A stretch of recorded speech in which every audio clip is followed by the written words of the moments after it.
இந்த நாளிலும் நம்முடைய தியானத்திற்கு ஆண்டவர் கொடுக்கிற வார்த்தை யாத்திராகமத்தின் புஸ்தகம் 14வது அதிகாரம் 16வது வசனத்தை மாத்திரம் நான் வாசிக்கிறேன். யாத்திராகமத்தின் புஸ்தகம் 14வது அதிகாரம் 16வது வசனம். நீ உன் கோலை ஓங்கி உன் கையை சமுத்திரத்தின் மேல் நீட்டி சமுத்திரத்தை பிளந்து விடு. அப்பொழுது இஸ்ரவேல் புத்திரர் சமுத்திரத்தின் நடுவாக வெட்டாந்தரையிலே நடந்து போவார்கள். ஆண்டவர் சொல்லுகிற ஒரு அழகான வார்த்தை. திருப்பி படிக்கிறேன், கவனிங்க. நீ உன் கோலை ஓங்கி உன் கையை சமுத்திரத்தின் மேல் நீட்டி சமுத்திரத்தை பிளந்து விடு. அப்பொழுது இஸ்ரவேல் புத்திரர் சமுத்திரத்தின் நடுவாக வெட்டாந்தரையிலே நடந்து போவார்கள். எவ்வளவு பெரிய ஒரு விஷயத்தை எவ்வளவு சாதாரணமாக எளிமையாக ஆண்டவர் மோசேயின் இடத்திலே சொல்லுகிறதை பார்க்கிறோம். இந்த வார்த்தையை பார்க்கும்போது ஒரு கேள்விதான் நமக்கு வருது. நீ உன் கோலை ஓங்கி உன் கையை சமுத்திரத்தின் மேல் நீட்டி சமுத்திரத்தை பிளந்து விடு. சமுத்திரத்தை பிளந்து விடு. இப்போ நான் கேட்கிறேன், செங்கடலை பிளந்தது கர்த்தரா மோசேயா? இல்ல, இது ஒரு கேள்வி வருது. செங்கடலை பிளந்தது கர்த்தரா மோசேயா? ஏன்னா ஆண்டவர் சொல்றாரு, நீ தான் பிளக்கணுன்றாரு. பிளந்து விடு இல்லையா? உன் கோலை ஓங்கி உன் கையை சமுத்திரத்தின் மேல் நீட்டி சமுத்திரத்தை பிளந்து விடு. நீ பிளந்துருன்ற. அப்ப ஆண்டவர் இப்படி சொல்லிட்டாரு. அப்போ இந்த செங்கடலை பிளந்தது கர்த்தரா மோசேயா? இன்னைக்கு இது போலதான் நமக்கு சில முக்கியமான காரியங்களை நம்ம யோசிக்க வேண்டும். இஸ்ரவேல் ஜனங்களை எகிப்தின் அடிமைத்தனத்திலிருந்து புறப்பட பண்ணி அவர்களை பாலும் தேனும் ஓடுகிற கானான் தேசத்தை நோக்கி ஆண்டவர் கொண்டு வருகிறார். அப்படி கொண்டு வருகிறதான வேளையிலே அவர்கள் தேசத்தை விட்டு வெளியேறுகிறதான அந்த வேளையில் பார்வோனின் சேனை அவர்களை பின்தொடருகிறது.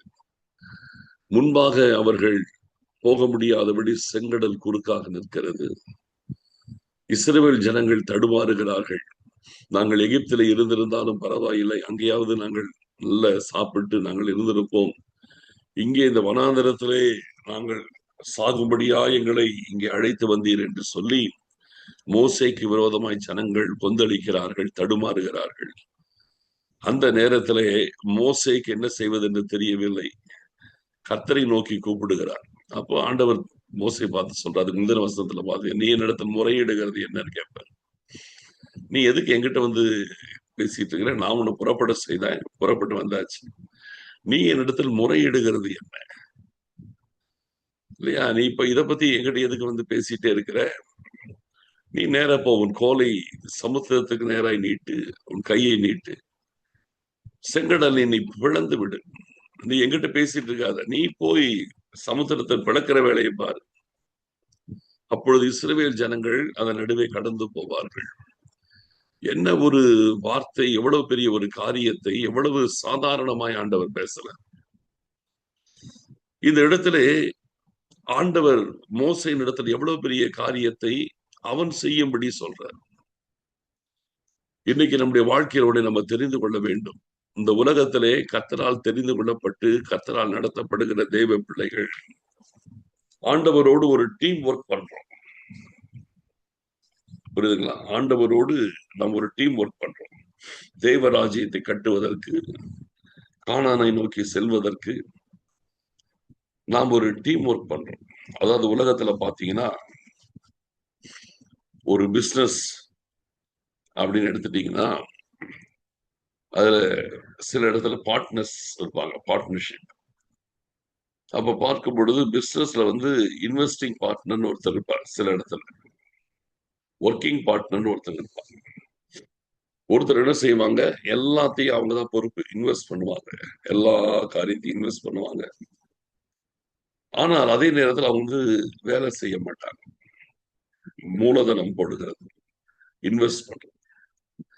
ஆனால் இன்னொருத்தர் இருப்பாங்க, அவங்கள்ட்ட அதை செய்ய முடியாது, அவங்க இன்வெஸ்ட் பண்ண முடியாது. ஆனால் அவர்கள் ஒர்க்கிங் பார்ட்னரா இருந்து அந்த இடத்துல வேலை செய்வார்கள். அப்போ அவங்க இன்வெஸ்ட் பண்ற பொழுது ஒரு பகுதி இருக்குது, வேலை செய்கிறது ஒரு பகுதி இருக்கு. ரெண்டும் இணையும் பொழுது அந்த இடத்துல ஒரு வெற்றிகரமான ஒரு தொழில் நடைபெறும். அதே போலதான் நம்முடைய ஆண்டவர் எல்லாத்துலயும் இன்வெஸ்டிங் பார்ட்னர். அவர் தான் எல்லாமே, மூலதனமே அவர் தான். நம்முடைய வாழ்க்கையின் மூலதனமே அவர் தான். நம்முடைய விசுவாசத்தை துவக்குகிறவரும் முடிக்கிறவரும் அவர் தான். நம்முடைய வாழ்க்கையின் மூலதனமே அவர் தான். அவர் தான் நம்முடைய வாழ்க்கையை கர்த்தர் தமக்காக தெரிந்து கொண்டவர், நம்மை ரட்சித்தவர், நம்மை அழைத்தவர், நமக்கு விசுவாசத்தை கொடுத்தவர், நம்மை நடத்துகிறவர், நம்மை வழுவாதபடி பாதுகாக்கிறவர். எல்லாமே அவர் தான். கம்ப்ளீட்டா எல்லாமே அவருக்குரியது. அவர் தான் இன்வெஸ்ட் பண்றாரு. எல்லாமே அவருடைய. ஆனால் அதே நேரத்திலே நம்மள கர்த்தர் ஒரு பார்ட்னரா வச்சிருக்காரு. என்ன? Working partner. நம்ம வேலை செய்யணும். அவர் எல்லாத்தையும் மூலதனம் பண்ணுவாரு. நம்ம வேலை செய்யணும். இப்போ அவர் இல்லாமல் நாம் இல்லை, நாம் இல்லாம அவர் இல்லை. அப்படிதான். அவருடைய காரியத்தை அவர் செய்கிறார். நம்முடைய வேலையை நம்ம செய்யணும். இந்த இடத்துல பாத்தீங்கன்னா, இந்த செங்கடல் சம்பவத்துல பாத்தீங்கன்னா, சங்கீதக்காரன் அழகா சொல்றாரு, நீர் உடைய நாசியின் சுவாசத்தினாலே செங்கடலை பிளந்தீர். அங்க ரியலா நடக்கிறது என்ன அப்படின்னு பாத்தீங்கன்னா, ஜனங்களுடைய கண்களுக்கு மறைவில ஒண்ணு நடக்குது. ஆண்டவர் அந்த செங்கடலுக்கு முன்பாக நின்று தன்னுடைய நாசியின் சுவாசத்தை விட்டார். ஒரு மூச்சு விட்டார், அவ்வளவுதான். அந்த மூச்சு விட்ட உடனே அந்த மூச்சு காற்றிலே கடல் பிளந்துருச்சு, செங்கடல் பிளந்துருச்சு. இதுல இவர் தான் மூலதனம், எல்லாமே அவர் தான். இதை நினைச்சு பார்த்தா இந்த காரியம் எல்லாம் உண்மையிலேயே இது கற்பனை கெட்டாத விஷயம். அவருடைய ஒரு மூச்சு காற்று சிவந்த சமுத்திரத்தையே பிளகுதான். இப்ப அதன் வழியே செங்கடல் நடுவில் இஸ்ரவேல் ஜனங்கள் நடந்து போறாங்க. இது எவ்வளவு பெரிய ஒரு அற்புதம்! இது ஒரு சம்பவம்னு சொல்றதை விட மிகப்பெரிய இயற்கைக்கு அப்பாற்பட்ட ஒரு அற்புதம் இது. இப்ப நீங்க ஒரு பிளேட்ல தண்ணி கொஞ்சம் அப்படி தண்ணி ஊத்துனீங்கன்னா, ஒரு சின்ன லெவல் ஒரு மில்லிமீட்டர் அப்படி கொஞ்சம் தண்ணி ஊத்திட்டு நீங்க உப்புன்னு ஊதுனீங்கன்னா அந்த தண்ணி எப்படி பிளக்கும் இல்லையா? ஒரு பிளேட்ல லைட் கொஞ்சோண்டு அப்படி தண்ணி ஊத்திட்டு நீங்க ஊதி பாத்தீங்கன்னா அந்த தண்ணி எப்படி பிளக்கும். இதே போலதான் செங்கடலுக்கு அங்க நடந்திருக்குது. ஆண்டவர் அப்படி ஊதுறாரு, மூச்சு சுவாசம் விடுறாரு, அது அப்படியே பிளக்குது. அது நடுவில் இஸ்ரவேல் ஜனங்கள் நடந்து போறாங்க. நான் கேட்கிறேன், இவ்வளவு பெரிய ஒரு காற்று அடித்து அந்த காற்றுலதான் அந்த கடலை பிளக்குது. இது சயின்ஸ் தான், புரியுதா? இயற்கையோடு தான் செய்ய நடக்கும். ஒரு காற்று அடித்தால் அந்த இடத்துல தண்ணீர் பிளக்கும் என்பது இயற்கை. அப்ப எவ்வளவு பெரிய ஒரு காற்று அடிக்கப்பட்டிருக்கிறது, அதுலதான் அந்த செங்கடலை பிளக்கிறது. இது நடக்குது. நான் கேட்கிறேன், அது நடுவிலே இந்த ஜனங்கள் நடந்து போறாங்களே, இவ்வளவு பெரிய காத்துல அவங்கள என்ன ஆயிருக்கணும்? இவ்வளவு வேகமாய் ஒரு காற்று அடிக்கும் போது அந்த கடலே பிளக்கிற அளவுக்கு காத்தடிக்குது. அது நடுவில் நடந்து போறாங்களே, அந்த காத்துல அவங்க பறந்துல போயிருக்கணும், தூசி மாதிரி பறந்துருக்கணுமே இல்லையா? காற்றுல இந்த ஜனங்கள் அவ்வளவு ஃபாஸ்டான ஒரு காத்துல அவங்கள தூசி மாதிரி பறந்து போயிருக்கணும். ஆனா அவங்க ரொம்ப சாதாரணமா நடந்து போறாங்க. இதெல்லாம் ஒரு மிகப்பெரிய ஒரு அதிசயம், அற்புதம். இதெல்லாம் வார்த்தையில சொல்ல முடியாத அதிசயங்கள், அற்புதங்கள். ஆனால் இத வெளியில பார்க்கும்போது இது மறைவில் இது நடக்குது. ஆண்டவருடைய சுவாசம், ஆண்டவர் அங்க நிற்கிறார், ஆண்டவருடைய சுவாசம். இதுல என்ன பியூட்டின்னா, அங்க கர்த்தருடைய தூதரானவர் வருவார். தூதரானவர் யாரு? வேற யாரும் இல்லை, இயேசு கிறிஸ்து தான். அவர் இஸ்ரவேலின் சேனைக்கு முன்பாய் நடத்திட்டு போவாரு. பார்வோனின் சேனை அவர்களை பின்தொடரும் பொழுது இஸ்ரவேல் ஜனங்களுக்கு முன்பாய் நடந்து சென்ற கர்த்தருடைய தூதரானவர் அவர்களை விட்டு விலகி அவர்களுக்கு பின்பக்கமாய் வந்தார்னு இருக்கும். முன்னாலே பின்னாலே நகர்ந்து அவர்களை ப்ரொடெக்ட் பண்றாரு. இஸ்ரவேல் ஜனங்களுக்கு அது பிரகாசமா இருக்குது, பார்வோனின் சேனைக்கு அது காரிருளா மாத்திடுறாரு. முன்னாலேயும் பின்னாலே அவர் நகர்ந்து அவர்களை பாதுகாக்கிறார். ஒரு பக்கத்துல, அடுத்த பக்கத்தினுடைய நாசியின் சுவாசம் செங்கடலை பிளக்கிறது. ஆனால் அந்த இடத்துல அந்த ஜனங்கள் ஒரு தூசி போல, ஒரு பதரை போல, பறந்து போல நடந்துதான் போறாங்க. இதெல்லாம் நடக்கிறது, இதெல்லாம் வெளிப்பிரகாரமாய் நடக்கிறது. ஆனால் அதுக்கு பின்னால யாருக்கும் தெரியாமல் அந்த இடத்துல கர்த்தர் யார் கண்ணுக்கும் தெரியாமல் அந்த இடத்துல தன்னுடைய நாசியின் சுவாசத்தை ஊதுறார். ஆனா வெளியில பார்க்கும்போது என்ன நடக்குது? மோசே தான் கோலை நீட்டிட்டு செங்கடலுக்கு முன்னால போய் நிக்கிறாரு. செங்கடலை பார்த்து பிளந்து விடு அப்படிங்கிறார்.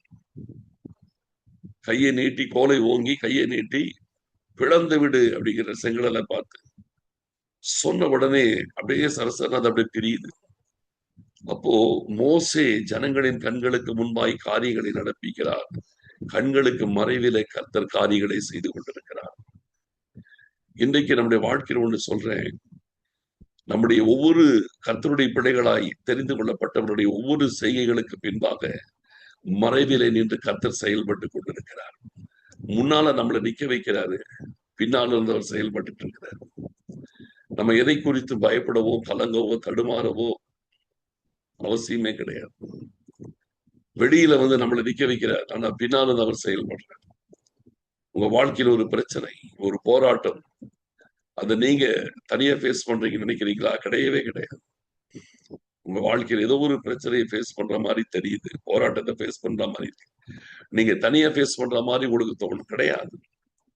நீங்க வெளியில நிக்கிறீங்க, ஆனா பின்னால ஆண்டவர் நிக்கிறார். யாரு கண்ணுக்கு தெரியாது.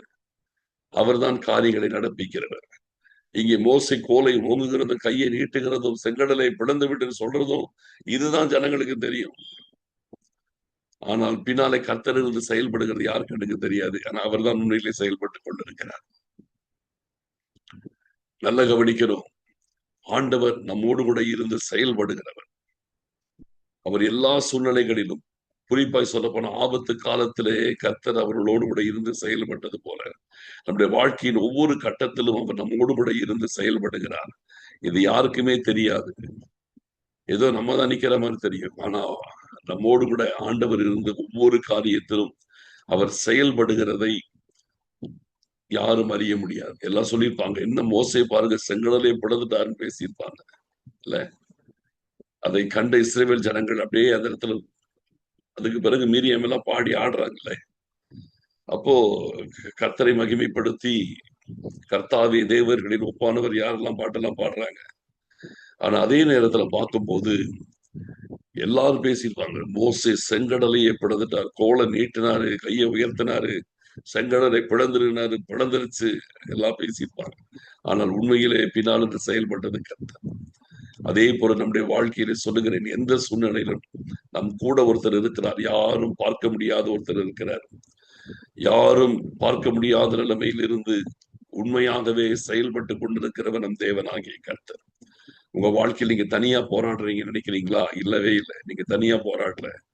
உங்கள் பிரச்சனைகளை தனியா ஃபேஸ் பண்றேன்னு நினைக்கிறீங்களா? இல்லவே இல்லை. அந்த இடத்துல கர்த்தர் இருக்கிறார். ஆண்டவர் இருந்து, யார் கண்ணுக்கு தெரியாமல் அவர் இருந்து உங்கள் காரியங்களை எல்லாவற்றையும் ஜெயமாய் மாற்றுகிறார். தடைகளை தகர்க்கிறார். பிளக்க வேண்டியதை பிளக்கிறார். நடக்க வேண்டியதை நடக்க பண்ணுகிறார். எல்லாவற்றையும் அவரை பொறுப்பெடுத்திருக்கிறார். அதனால நம்ம தனியா இல்லை, நம்ம தானா செயல்படல. நமக்கு பின்பாக ஒருத்தர் எப்பவுமே இருந்து கொண்டிருக்கிறார். அவர் நமக்கு முன்னாலேயும் அவர் தான் இருக்கிறாரு, நமக்கு பின்னாலேயும் அவர் தான் இருக்கிறாரு, நம்மளை சூழ்ந்து இருக்கிறாரு. எல்லாமே அவர் தான். அவர் தான் எல்லாவற்றையும் செய்கிறவர். நம்மை செய்ய வைத்து அவர் நம்மை சுற்றி கூட இருந்து அவர் அப்படி பார்த்துட்டே இருக்கிறாரு. நம்மளை செய்ய வைக்கிறாரு, பின்னாலிருந்து செயல்படுறாரு, வெளியில நம்மளை செய்ய வைக்கிறாரு. ஆனால் எல்லாத்தையும் பக்கத்துல இருந்து அவர் கவனிச்சுட்டே இருக்கிறார். எல்லாம் அவருடைய கையில் இருக்கிறது. ஆகினால் பயப்பட வேண்டிய கலங்க வேண்டிய அவசியம் இல்லை. நம்முடைய ஆண்டவர் நம் கூட இருக்கிறார். எல்லாவற்றையும் நேர்த்தியாய் தொடர்ந்து நடத்துவார். ஜெபிக்கலாம். ஸ்தோத்திரம் ஆண்டவரே, எங்கள் அருமையான பரிசுத்தம் உள்ள பிதாவே, மோசையை பார்த்து சொன்னீங்க, உன் கோலை நீட்டி உன் கையை ஓங்கி செங்கடலை பிளந்து விடு என்று சொன்னீங்க. அப்பா, நீ என்னிடத்தில் முறையிடுகிறது என்ன? நீ உன் கோலை நீட்டி கையை ஓங்கி செங்கடலை பிளந்து விடு. ஆண்டவரே, எங்களை செயல்பட சொல்றீங்க. நாங்க செயல்படும் பொழுது எங்கள் ஆண்டவர் கூட இருந்து எல்லாவற்றையும் நீங்களே காரியங்களை வாய்க்க பண்ணுகிறீங்க. அப்பா, வெளிப்பிரகாரமாய் நாங்கள் தெரிந்தாலும் எங்கள் பின்பாக இருந்து செயல்படுகிறவர் நீங்க தான்ப்பா. எங்கள் வாழ்க்கையில் எல்லா காரியத்திலும் எங்களோடு கூட இருந்து இந்த நாளெல்லாம் எங்களை அற்புதமாய் நடத்த போகிறதற்காய் சோத்திரம். இன்றைக்கு எங்களுக்காக நீங்க பிளக்கிற செங்கடல்களுக்காக சோத்திரம். இந்த நாளிலே எங்களை கர்த்தர் மகிமையாய் முன்னேறி செல்ல வைக்கிறதற்காய் சோத்திரம். தடைகளை தகர்த்து காரியங்களை வாய்க்க பண்ணுகிறதற்காய் சோதனம். எங்கள் ஆண்டவர் ஜெய கிறிஸ்துவானவர் எப்பொழுதும் எங்களை ஜெயமெடுக்க வைக்கிறதற்காக சோதனம். காத்து கொடுங்க அப்பா, ஆசீர்வதிங்க அப்பா, வழி நடத்துங்க. சோத்திரம் சோத்திரம் சோத்திரம் சோத்திரம் சோத்திரம். துதிகன மகிமை யாவற்றையும் நாங்கள் உமக்கு செலுத்துகிறோம். இயேசு கிறிஸ்துவின் மூலம் ஜெபிக்கிறோம் நல்ல பிதாவே, ஆமென். என் ஆத்துமாவே கர்த்தரை சோத்திரி, என் முழு உள்ளமே அவருடைய பரிசுத்த நாமத்தை சோத்திரி. என் ஆத்துமாவே கர்த்தரை சோத்திரி, அவர் செய்த சகல உபகாரங்களை மறவாதே. ஆமென்.